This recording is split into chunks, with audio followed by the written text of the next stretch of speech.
लक्ष्मी जगदम्बा माँ कोराडी वाली है। महालक्ष्मी जगदम्बा माँ कोराडी वाली है। चलो कोराडी मंदिर में माँ की महिमा निराली है। महालक्ष्मी जगदम्बा माँ कोराडी वाली है। महालक्ष्मी जगदम्बा माँ कोराडी वाली है। महालक्ष्मी जगदम्बा माँ कोराडी वाली है।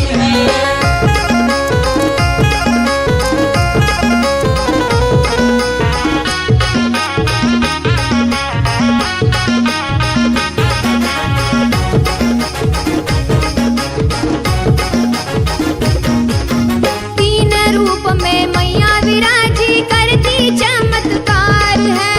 करती चमत्कार है। करती चमत्कार है। बच्ची जवान बूढ़ी बन के लेती वो अवतार है। लेती वो अवतार है। लेती वो अवतार है। दर्शन पाने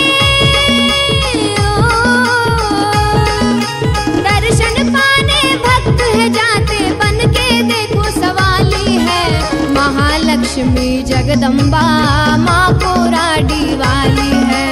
महालक्ष्मी जगदम्बा माँ कोराडी वाली है।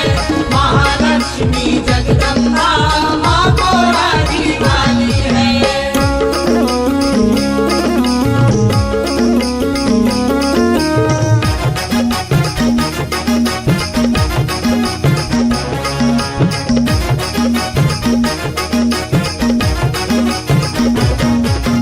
भवन मैया का बना है प्यारा, शोभा उसकी न्यारी है।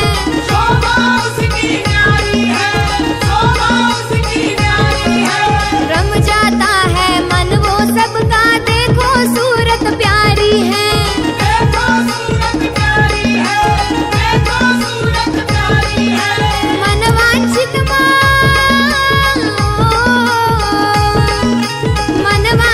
माँ फल देती है, भरती सबकी झोली है। महालक्ष्मी जगदम्बा माँ